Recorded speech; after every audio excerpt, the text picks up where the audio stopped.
paso para poner en duda la reputación.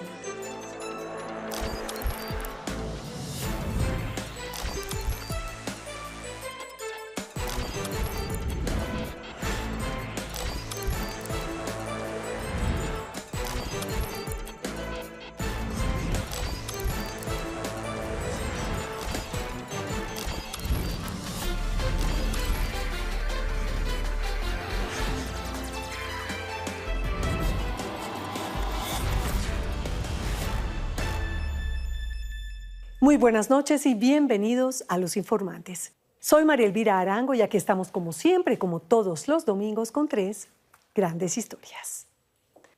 Melissa Gaona tiene 25 años y lleva gran parte de su vida soportando un dolor tan intenso que le cuesta todo, hasta respirar. Tiene grado 4 de endometriosis, la etapa más grave de la enfermedad. Agotada de sufrir, en una de sus últimas de un centenar de hospitalizaciones, pidió la eutanasia, un ruego para morir. Gael tiene 17 meses y necesita con urgencia un medicamento que vale, óiganme bien, 8.400 millones de pesos.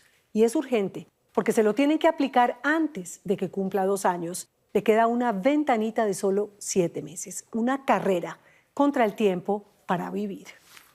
Dicen que vivir es como correr una carrera de larga distancia. Hay buenos y malos momentos y cada uno vive o corre a su propio ritmo. Steven Herrera le dio corriendo sentido a sus días. Un hombre incansable que se propuso un desafío épico: correr desde el punto más al norte en La Guajira hasta el punto más al sur en la Patagonia Argentina.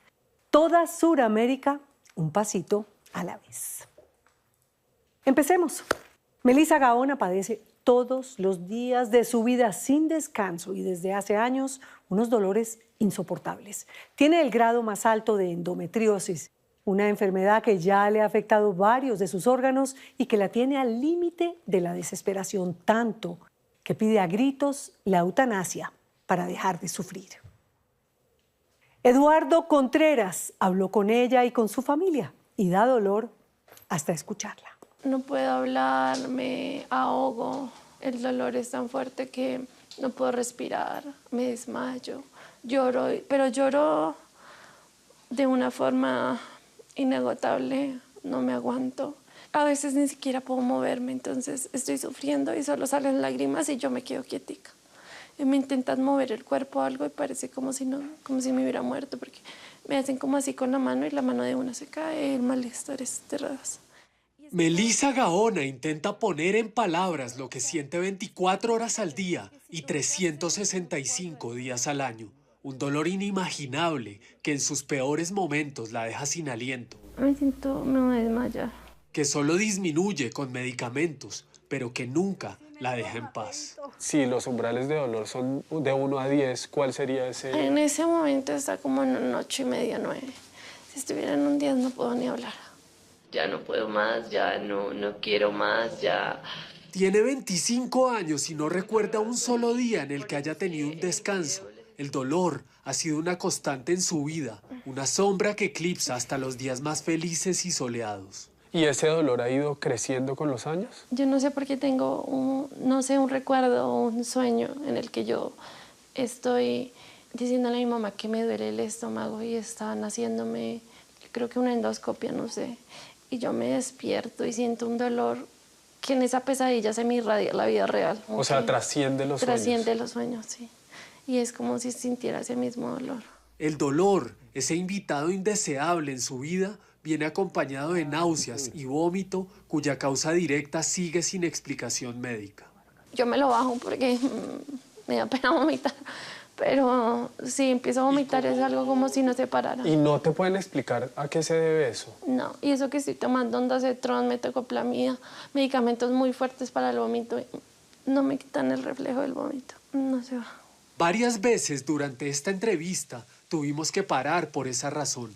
Melissa también tuvo que adaptarse a vivir con eso. Pero pues no, se me fue la paloma, lo siento. No, al contrario, lo que quiero que entiendas es cuando quieras parar, paramos. Voy a ser claro en algo y es que estén ustedes, no estén, yo me voy a seguir sintiendo mal y voy a seguir teniendo estos dolores. ¿Sí? Y yo puedo decidir hacer las cosas con este dolor y este malestar o simplemente No hacer nada. no hacer nada. Y yo estoy decidiendo hacer las cosas con el dolor y el malestar. O sea, por más que entiendo que sientas la empatía hacia mí de espérate, párate, a que te sientas mejor, pero realmente eso no va a pasar No en tiene este sentido. momento. Buenas tardes, mi nombre es Melissa Gaona, soy paciente de endometriosis. El 31 de julio, Melissa compartió un video que rápidamente se hizo viral. Hice la solicitud de la eutanasia, esa es la carta que yo le hice al hospital en el momento en el que estoy. En él solicitaba la eutanasia, argumentando estar atrapada en esa espiral de sufrimiento del que ningún médico ni medicina parecía poderla sacar. Su caso fue noticia internacional. Mi voluntad de acceder al procedimiento de eutanasia, cumpliendo el derecho fundamental de vivir dignamente consagrado en la jurisprudencia constitucional colombiana desde hace varios años. ¿Prefieres morir a tener más este dolor? Yo dije, pero yo no quiero más esto, o sea, yo no quiero tener que decirles, oye, me duele, ayúdame, ¿por qué no me estás ayudando? Entonces, ¿para qué estudiaste una carrera así? Estás deshumanizado y no eres capaz de ayudarme. Pasa que no puedo caminar, que no puedo respirar, que no puedo hacer popó, que no puedo orinar, que no puedo dormir. Entonces, ¿cuál es la dignidad del ser humano? Dayan Melissa Gaona Duarte nació en Bogotá el 20 de marzo del 2000. Es la menor de 3 hermanos. Nació bien, perfectas condiciones, no tuvimos ninguna complicación en el parto, ni en sus primeros 18 meses de nacida, demasiado bien, ni siquiera sufría de gripas. El 31 de octubre estábamos celebrando el Día de los Niños en el centro comercial y ella empezó con un vómito. ¿Cuántos años tenía? 18 meses. Le diagnosticaron apendicitis que se convirtió en peritonitis. Los médicos la operaron y lograron salvarle la vida.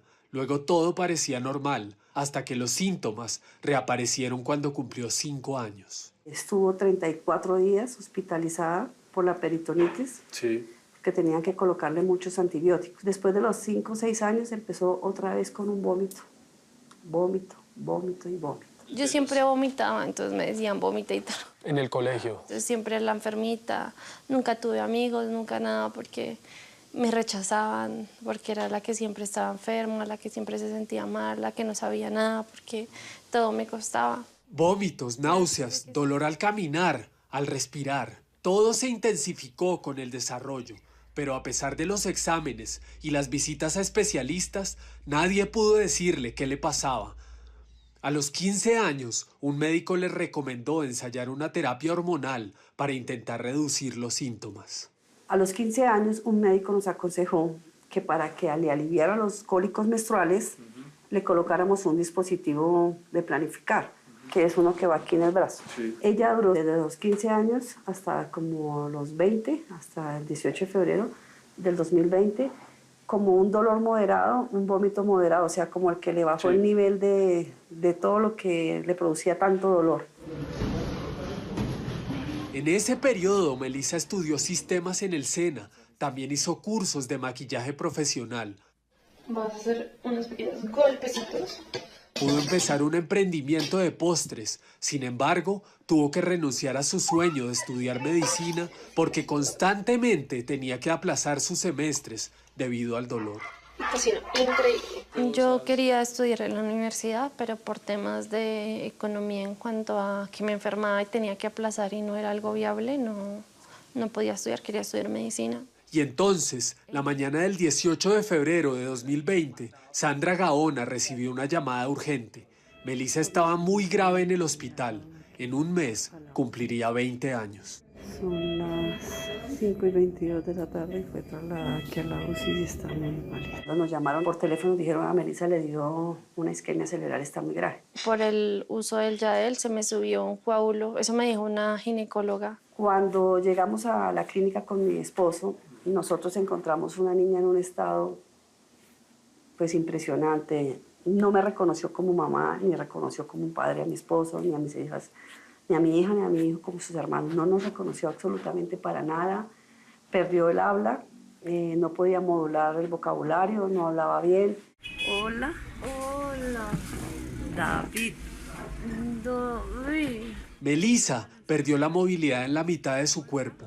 Estuvo en terapias de rehabilitación durante un año, en el que volvió a aprender a caminar y a hablar.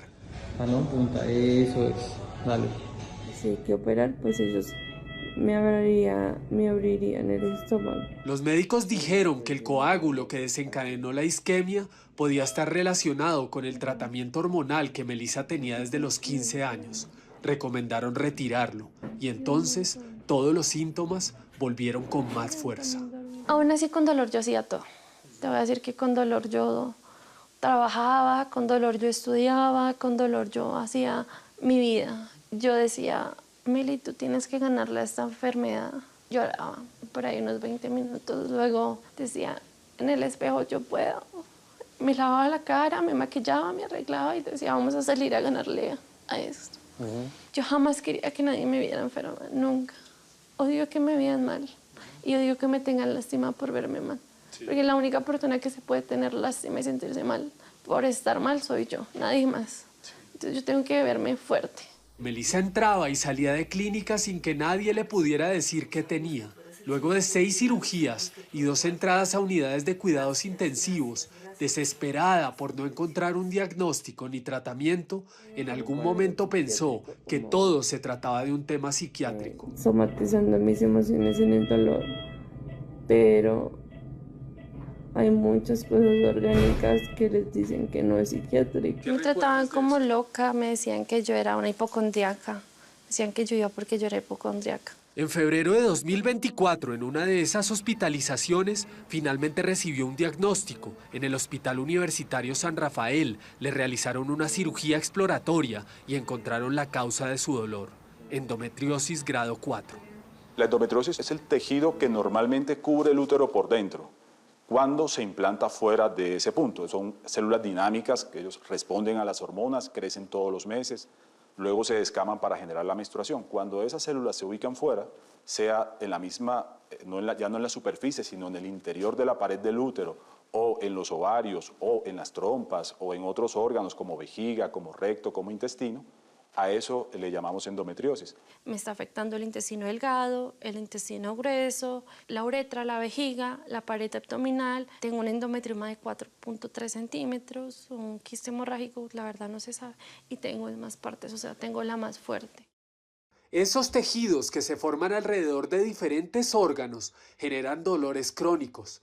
En un estudio hecho por la BBC, en 2019, entre 3.500 mujeres que la padecen, la mitad referenció pensamientos suicidas a raíz del dolor y la dificultad en el diagnóstico. La historia de Melissa se repite en mujeres de distintas partes del mundo. ¿Cuántas pastillas al día tienes que tomarte? No las he contado, pero las vamos a contar. Esta es el esomeprazol, la metadona. Esto es un opiáceo. Esto es un opiáceo, sí. Esto es muy fuerte, es metadona. ¿Eso te ayuda a controlar un poco el dolor o eso qué tanto te baja el dolor? Pues yo la verdad no he sentido que me lo baje, sino que me pone como tonta, entonces como no me puedo quejar porque me pone como... ¿Te adormece? Como adormecida, sí. En la cirugía le extirparon parte de una trompa de falopio y según su testimonio detectaron que la endometriosis había llegado a su colon y vejiga, impidiéndole ir al baño normalmente. El dolor se irradia a sus piernas y le impide caminar. Fue en medio de esa crisis, con la ayuda de ChatGPT y sin consultar con sus padres, que Melissa redactó su carta pidiendo la eutanasia. ChatGPT me dice, Meli, la endometriosis no es para una enfermedad, pero lo que tú estás sufriendo y la agonía que tú estás sintiendo sí da para que tú pidas la eutanasia. Empezó a leer la carta, pues mi esposo y yo nos cogimos de la mano y nos derrumbamos, ¿no? Porque nunca nos imaginamos el proceso, porque vuelvo y te reitero, él siempre es una esperanza, siempre buscamos una esperanza. A Melissa le negaron su solicitud de eutanasia. Se consideró que en su caso hay alternativas terapéuticas que aún no ha considerado. El equipo médico del Hospital San Rafael no aceptó participar en este informe. Entonces ahí fue cuando proponen que hacer la cirugía para sacar la matriz, los ovarios, las trompas, o sea, dejarla sin su parte ginecológica ni para reproducción, y también si dependía cómo estaba la endometriosis pegada al colon, pues tenían que hacerle una colostomía y tocaba mirar cómo estaba el pulmón. O sea, más que todo, al abrirla, se dan de cuenta del nivel avanzado que puede tener la endometriosis dentro del organismo. Te decían que si quitaban todo eso, ¿podías quitarte el dolor? No, que eso me iba a reducir un 20% el dolor, pero que eso no me lo iba a quitar. Y que tenía que tener una bolsa para hacer popó, Claro. una bolsa para orinar y también de pronto algo para alimentarme.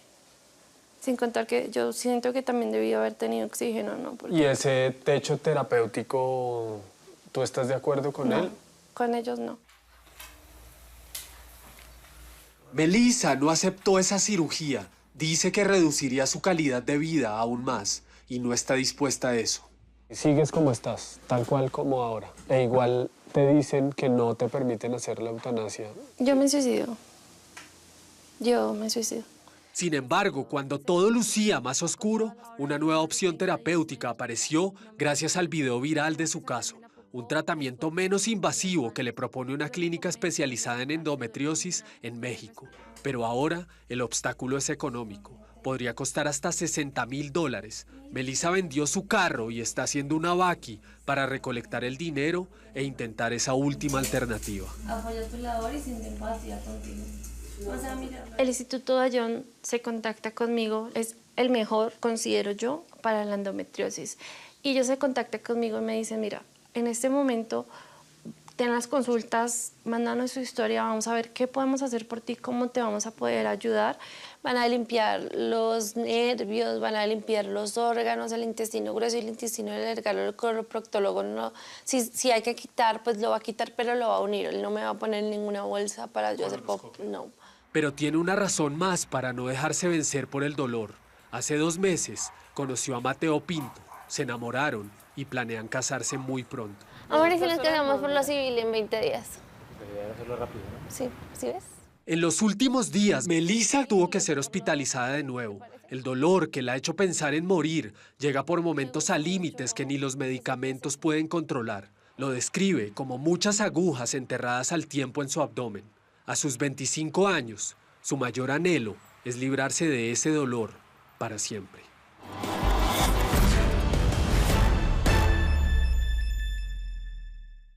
En Colombia hay un estimado de 3 millones de mujeres con endometriosis. En el 2023 se aprobó la ley 2338 que reconoce la enfermedad como progresiva e incapacitante y busca la implementación de protocolos para el diagnóstico temprano. En el papel, porque todavía nos falta mucho por hacer. Y sobre la eutanasia, en Colombia se practica una cada 25 horas, pero siguen las barreras. En el 2024, de cada 10, solo se aprobaron 3. Los espero después de comerciales. La carrera contra el tiempo de un niño que necesita uno de los medicamentos más caros del mundo. Ya nos vemos. Los papás de Gael Puentes son una pareja joven que no pierde la esperanza de conseguir el medicamento que necesita su hijo para evitar lo peor. Han hecho de todo y no descansan, aunque saben que parece imposible conseguir lo antes posible los 8.400 millones de pesos que vale la medicina. Héctor Córdoba estuvo con ellos y con Gael y con su hermanito, que no se rinden, que saben que el tiempo corre para conseguir semejante dineral antes de que sea demasiado tarde. Estamos luchando, buscando el medicamento más costoso del mundo.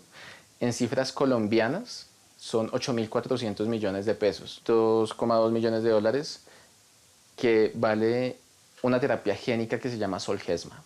Esta terapia génica entra a reemplazar el gen que está dañado. ¿Esa sería la cura? No, pues como tal no es una cura, es la que más les ayuda a los pacientes realmente. Edwin es el papá de Gael, un niño pequeñito, sonriente y valiente que nació con AME, o atrofia muscular espinal tipo 1, una de esas enfermedades huérfanas, raras y tan complejas como su nombre. Gael tiene la forma más severa de la enfermedad, con un pronóstico que sin tratamiento no supera los 2 años de vida. Existe un medicamento que puede frenar en parte los síntomas, pero cuesta 8.400 millones de pesos. Esta enfermedad es una de las principales mortalidades en infantes. Un paciente con AME que no se ha tratado fácilmente 9 meses, 12 meses, 2 años por mucho, porque como ataca los músculos, su sistema respiratorio comienza a fallar, para deglutir también comienza a fallar. Entonces muchos bebés desafortunadamente fallecen comiendo en una broncoaspiración. Es un poco como una carrera. Es una carrera contra el tiempo, sí señor. Y como las neuronas motoras atacan tan rápido, entonces entre más temprano sea el pronóstico y más temprano se trate, es muchísimo mejor. Los niños tipo 1 tienen una esperanza de vida más o menos hasta los 2 años, 3 años, dependiendo pues, del tratamiento que se les suministre. Que es la que tiene Gael. Sí, señor. Y usted se levanta todos los días pensando que un día más es un día menos también. No solo un día, un segundo, un minuto, una hora. Nosotros tratamos de aprovechar muy bien el tiempo porque la enfermedad ataca rápidamente. Imaginen que el cuerpo es un aparato que viene con su manual de instrucciones. Ese manual es el ADN. Cada página son los genes que le dicen a las células cómo trabajar. Si una de esas páginas viene defectuosa, como en el caso de Gael, el aparato empieza a fallar hasta dañarse. Lo que hace el medicamento es entregar una copia nueva y sana de esa página para que el cuerpo vuelva a funcionar. El AME es un acrónimo para una enfermedad que se llama la atrofia muscular espinal. Y para que entendamos, existen unas neuronas específicas que hacen que nuestros músculos funcionen. Estas neuronas, por esta enfermedad neurodegenerativa genética, se empiezan a morir y empieza a producirse una atrofia generalizada. Existen varios subtipos, unos más graves que otros. Y por lo tanto, algunos pacientes inclusive empiezan a perder capacidad para moverse y empiezan a perder capacidad para alimentarse y para respirar. Dicho de forma más sencilla, la atrofia muscular espinal es una enfermedad que va desconectando los nervios de los niños uno a uno hasta dejarlos sin fuerza, ni siquiera para respirar. En el mundo afecta a 1 de cada 10.000 nacimientos. En casos como el de Gael, si no se trata a tiempo, suele ser mortal. ¿Qué fue lo primero que notó en Gael? Cuando lo empezamos a sentar, él empezó a tener esa debilidad en las manitos. Yo le pasaba las cositas o me ponía a jugar con él, un juguetico toma, y lo soltaba muy rápido, cosa que no hacía antes. Los piecitos también ya no los alzaba, y ya después la cabecita, y en cuestión de 10 días nosotros ya teníamos cita médica con la pediatra que lo ha venido viendo desde que era chiquitico, desde bebé. Y también cuando lo alzábamos se sentía como se dice coloquialmente, desgonzado. Comenzamos a ver que él ya no tenía como la misma fuerza que antes. Sus papás no sabían qué tenía. Lo llevaron donde neuropediatras, cirujanos, genetistas. Le hicieron tantos exámenes que perdieron la cuenta. ¿Cuántos exámenes le hicieron a Gael? Realmente fueron hartos. Y para diferentes enfermedades, todos salían negativos, nos faltaba uno. Y yo recuerdo muy bien que me encontraba trabajando. Mi esposa me dijo, oye, llegó el resultado del examen. Empezamos a leer y aparecía positivo para atrofia muscular espinal, tipo 1. En ese momento, el mundo se les vino al piso. El diagnóstico era devastador. Atrofia muscular espinal tipo 1, una enfermedad violenta, agresiva y letal.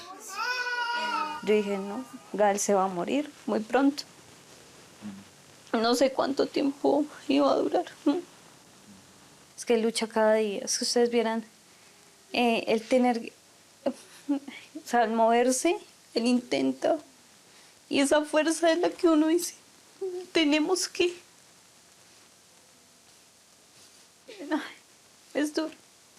Es duro verlo así y ver que él ve a otros niños y me mira como mami, porque yo no. Es difícil contener las lágrimas viendo a una mamá fuerte como María Mónica llorar por su hijo. Pero su historia no es la única. María Isabel Acevedo es la presidenta de la Fundación Atrofia Muscular Espinal Colombia, FAMECOL.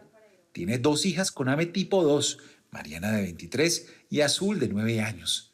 Es maestra de música y ha vivido en carne propia lo que es lidiar con esta enfermedad. Vivir con AME es bastante complejo. Tú llegas a mi casa y encuentras sillas de ruedas, aparatología, un bipedestador, encuentras un asistente de tos, encuentras un BiPAP, o sea, encuentras una cantidad de elementos que te recuerdan todo el tiempo que tienes y vives con una patología acá en la casa. Pero es un camino que hay que recorrer, es un camino que nos tocó y tenemos que navegarlo sí o sí. La atrofia muscular espinal se presenta de 3 formas distintas. La tipo 1, como la de Gael, llega en los primeros meses. Es la más dura. Los bebés no pueden sentarse solos, les cuesta respirar y alimentarse. La tipo 2, que tienen las hijas de María Isabel, aparece entre los 6 y 18 meses. Los niños logran sentarse, pero nunca caminan. La tipo 3 se manifiesta más tarde, en la niñez o en la adolescencia. Estos niños sí caminan durante años, pero la debilidad va creciendo.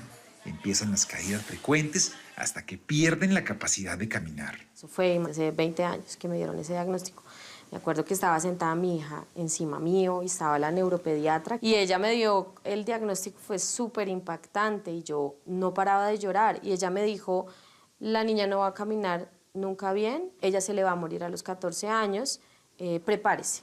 Yo me acuerdo mucho cuando Mariana estaba pequeña porque Mariana logró caminar apoyada, ella se cogía de las paredes y un día yo la encontré sentada y se estaba golpeando las piernas y decía, ¿por qué estas piernas no me sirven? Porque mi Dios me hizo así y estas piernas no me funcionan. Entonces yo en ese momento caí como en cuenta de todo lo que estaba impactando en ella. En Colombia hay 210 personas registradas con AMI, según Famecol. María Isabel y sus hijas construyeron una vida normal a pesar de la enfermedad. Por eso ahora la Fundación acompaña a otras familias, las orienta en trámites legales, les da apoyo psicológico y las guía en el manejo médico. Estamos haciendo una campaña para salvar la vida de nuestro hijo. Mientras tanto, la familia de Gael convirtió la desesperanza en un propósito. Por eso salen juntos a las calles todos los días después del colegio de Martín, a repartir volantes para que la gente conozca su historia. No esperan una cura milagrosa, pero están convencidos que la terapia génica puede salvar a su hijo. Hacerlo a tiempo es la diferencia entre la vida y la muerte. Adentro en la casa estamos sin tapabocas. Afuera tenemos que cuidarnos de cualquier tipo de virus. ¿Por qué, Edwin? Porque si al niño le llega un resfriado o alguna gripita o algo así, es fatal. Zolgensma es maravilloso. Entre más temprano se aplique, mucho mejor. Este medicamento solo se puede aplicar antes de los 2 años de vida. Así viene prescrito como tal el medicamento. ¿Cuánto tiene Gael en este momento? Va a cumplir 17 meses. Ya estamos contra reloj muy apretados de tiempo. Gael tiene 17 meses. Solo le quedan 7 para acceder a la terapia génica. Después de los 24 meses, la ventana se cierra para siempre.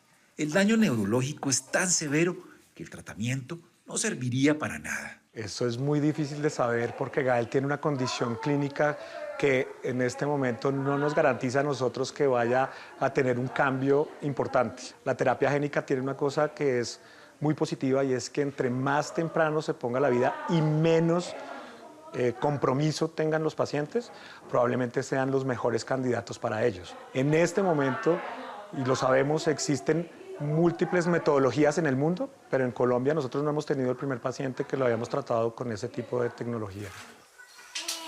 Gael podría ser el primero en Colombia, pero el panorama está lejos de ser alentador.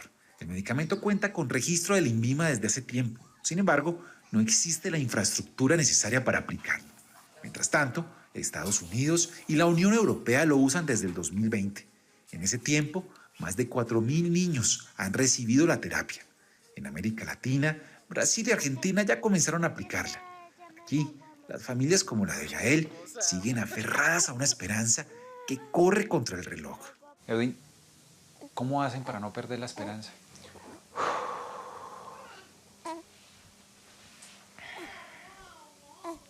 No sé si se alcanza a escuchar a mi hijo al fondo,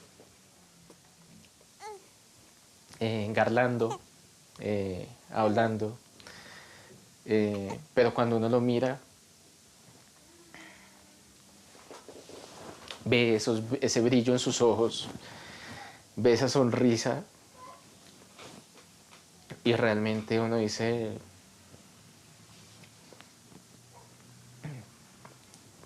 tengo que luchar para que ese brillo nunca se apague. Pero no solo los papás sienten la enfermedad en carne propia. Martín, el hermano mayor de Gael, vive cada terapia, cada lágrima y cada sonrisa como si fueran suyas. Cuando él está sonriendo me siento feliz, pero cuando él está llorando o hacerle unas terapias respiratorias, o sea, cuando le sacan flemas, yo me siento como si a mí me sacaran igual que a Gael. Queremos una oportunidad para Gael. A Edwin y a María Mónica les han dicho de todo. Que es más barato tener otro hijo, que recoger esa plata es imposible, que con eso le dan comida a un pueblo entero. Pero dejando el dinero a un lado, lo que quizás muchos no entienden es que es su hijo, y un hijo vale más que toda la plata del mundo. ¿Y con qué sueñas, Martín? ¿Cuáles son tus sueños? El primero sería conseguir ser un doctor, que Gael cumpla muchos años más y que crezca. Gael es para mí un milagro. A pesar de todo, su risa, esa sonrisa que ilumina todos los días. Sus ocurrencias, porque a pesar de que él no se mueve, hace sus travesuras, sí. Sí. ¿No te gustaron? Gael es un niño muy tierno, inteligente, con un brillo en los ojos que muestra su esperanza y su ilusión por vivir. Él es un guerrero, mejor dicho, gigante. Y sabemos que Gael va a ser un excelente niño, un excelente ser humano y va a ayudar a muchísimas personas más. Realmente Gael es un amor. La fe de la familia de Gael está intacta. Saben que el costo del medicamento es inalcanzable. Pero mientras su hijo no se rinda, seguirán peleando como David contra Goliat, pero con la fuerza de un gigante.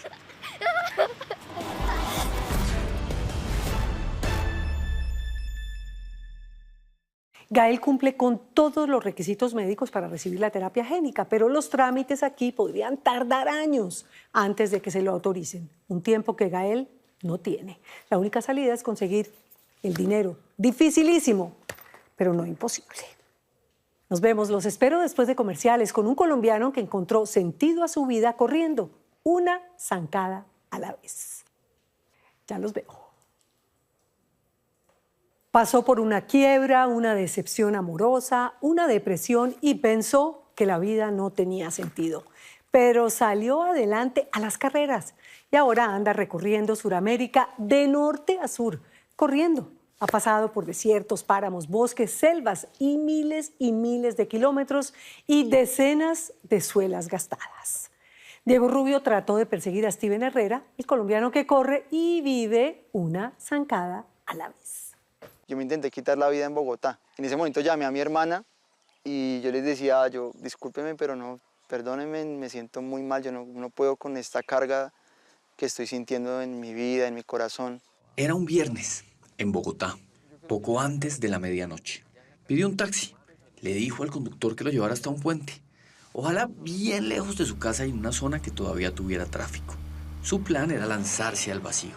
Ya no aguantaba más. Quería acabar con su vida. Me dejé sumergir. Yo creo que cuando uno empieza a ver que su mente está en un estado turbulento, uno tiene la oportunidad de contrarrestarlo, como de frenarlo. Pero si usted no le presta atención, esa fuerza se lo lleva y lo arrastra a usted. Steven Herrera, entonces de 20 años, acababa de terminar con su novia, de la que creía seguir enamorado.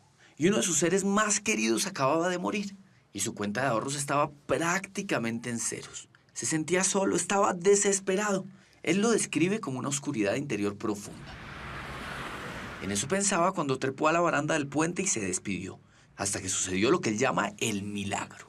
En el señor que me llevó allá, él se dio cuenta. Yo venía muy triste, venía llorando. Y él donde me dejó, paró más adelante y se regresó. Y cuando él se regresó, yo ya me iba a botar. Y él me tacleó, me agarró. Como en una película. Sí. Una película de terror que tras un giro inesperado se convirtió en una historia de superación, de amor propio. Porque como dice el dicho, después de la tormenta viene la calma. O en el caso de Herrera, después de la tormenta interior, vino el correr.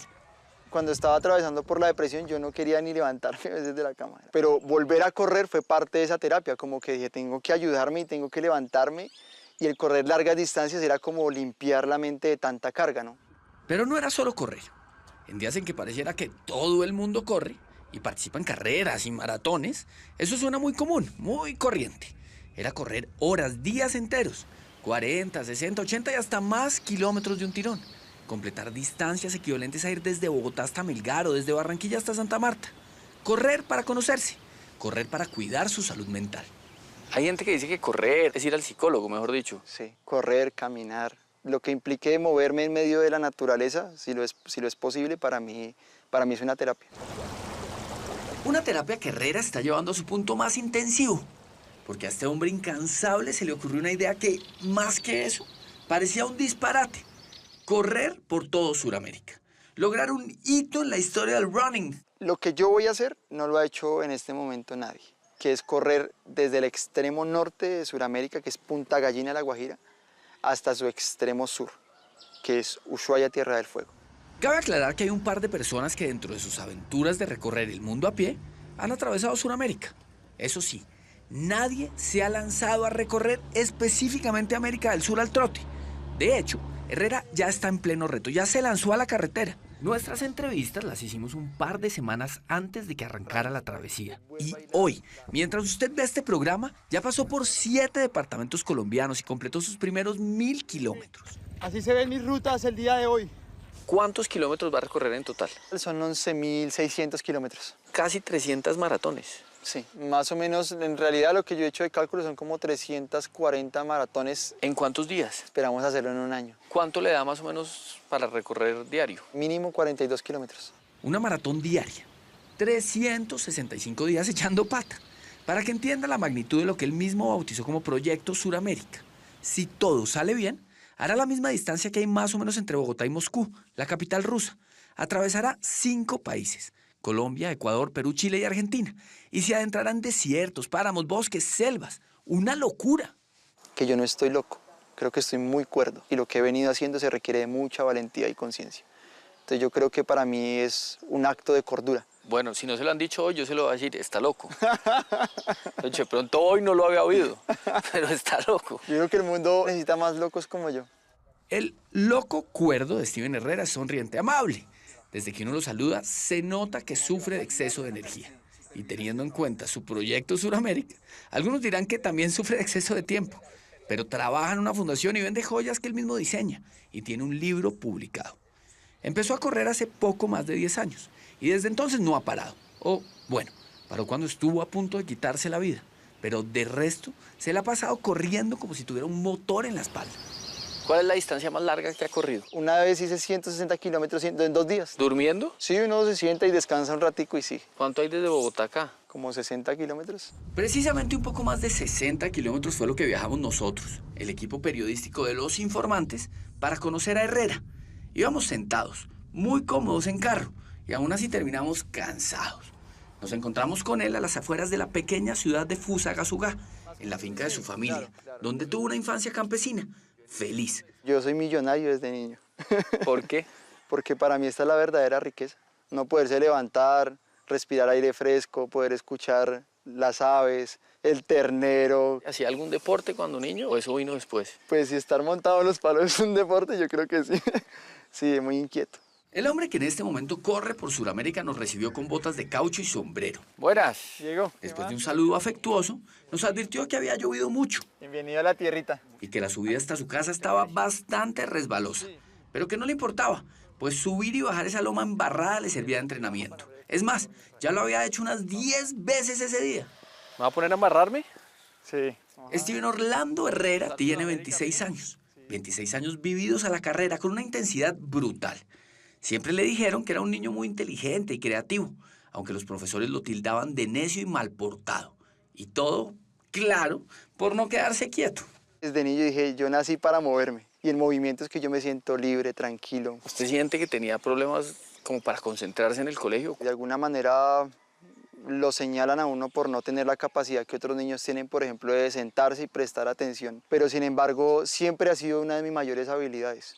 Y sí, tiene una energía contagiosa, que según quienes lo conocen desde siempre lo hace parecer el conejito de las pilas. Se define como un joven explorador de curiosidad desmedida, una curiosidad que lo llevó a irse de la casa apenas terminó el colegio. Yo me fui a los 15 años de la casa. ¿Por qué? Yo quería aprender y entender cómo funcionaba la vida bajo mis propias responsabilidades. Entonces, cuando me fui a vivir en una habitación, y ahí con un colchón en el piso. Pero vivir íngrimo no resultó tan fácil como el entonces adolescente pensaba. El problema no era tener que trabajar como loco vendiendo yogur y café y bocadillos para pagar el arriendo y el mercado.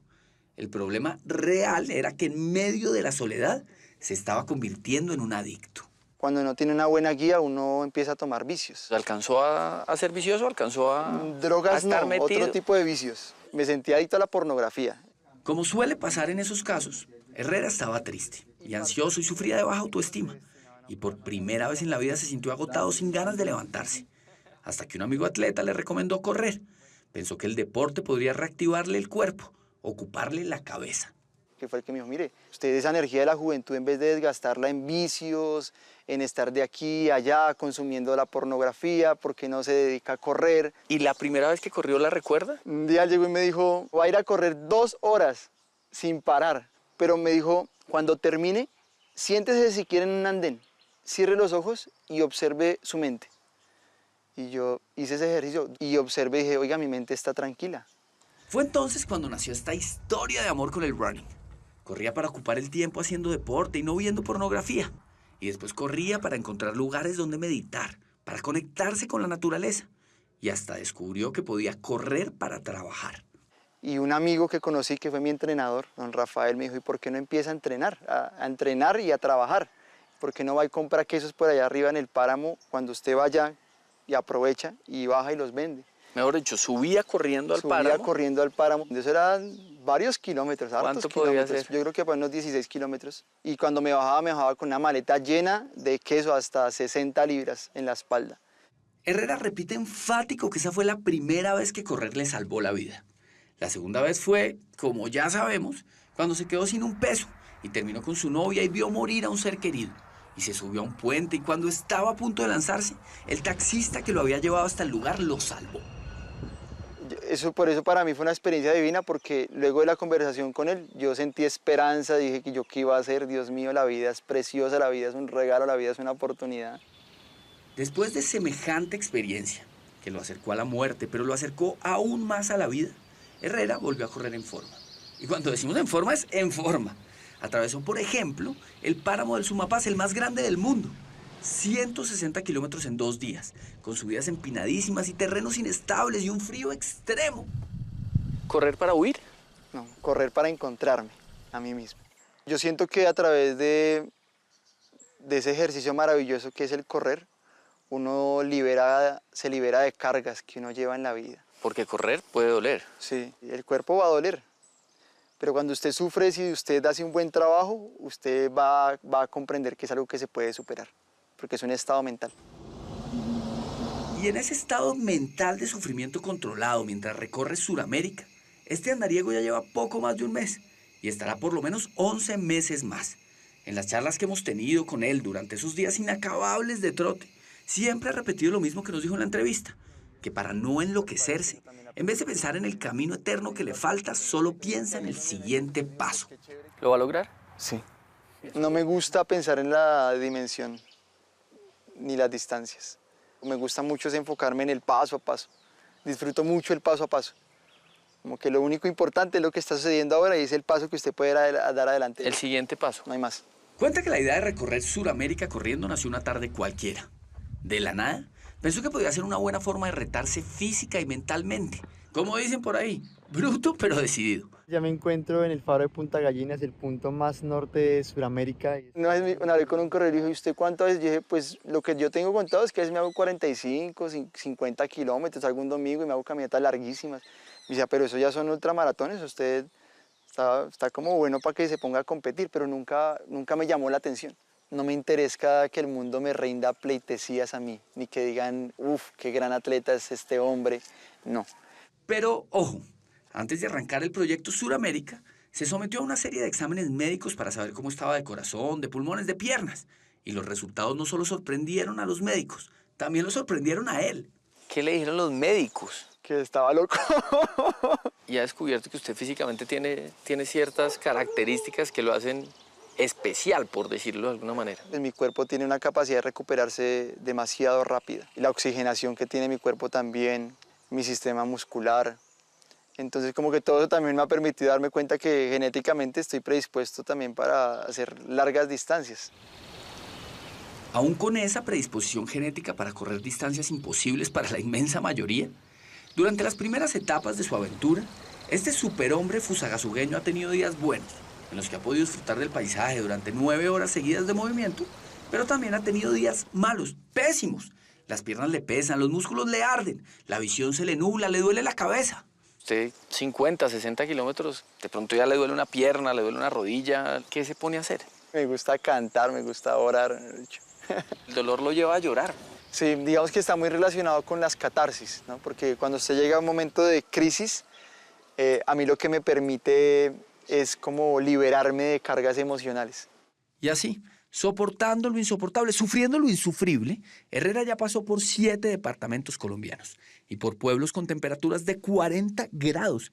Y le falta ver el hielo de los glaciares argentinos y sentir la humedad de las selvas peruanas y sufrir el calor de otro desierto en Chile. ¡Uf! ¡Qué cansancio! ¿Cuántos pares de tenis se puede gastar en la travesía? Lo que se aconseja es que cada 500 kilómetros de uso se cambien las zapatillas. Entonces, si usted hace ese análisis, yo voy a terminar utilizando más de 25 pares de zapatillas.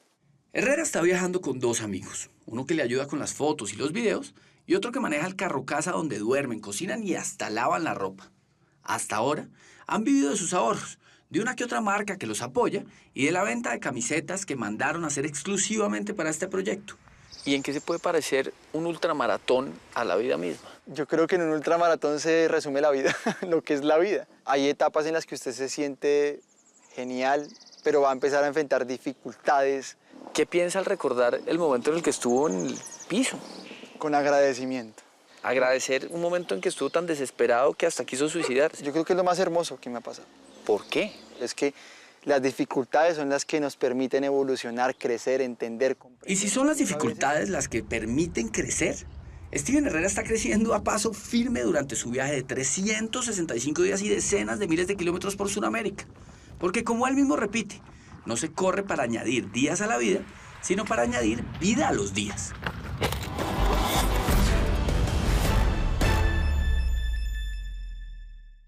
Justamente por estos días, Herrera debe estar llegando a Medellín y si sigue al paso que va, en aproximadamente un mes se convertirá en el primer hombre en atravesar Colombia corriendo. Mucha suerte y buen camino. Si tiene alguna historia que contarnos, escríbanos a losinformantes@caracoltv.com.co. O si quiere volver a ver alguna de nuestras historias, síganos en Facebook o en nuestro canal de YouTube y listo. Esperen Séptimo Día, a continuación los remates que se han convertido en una oportunidad para comprar bienes a bajo costo, pero también en un escenario donde muchos han sido engañados. Personas aseguran haber entregado su dinero con la promesa de una propiedad y hoy no tienen ni lo uno ni lo otro. No se lo pierdan. Nosotros nos vemos como siempre, los espero el próximo domingo con otras 3 grandes historias. Buenas noches, que descansen.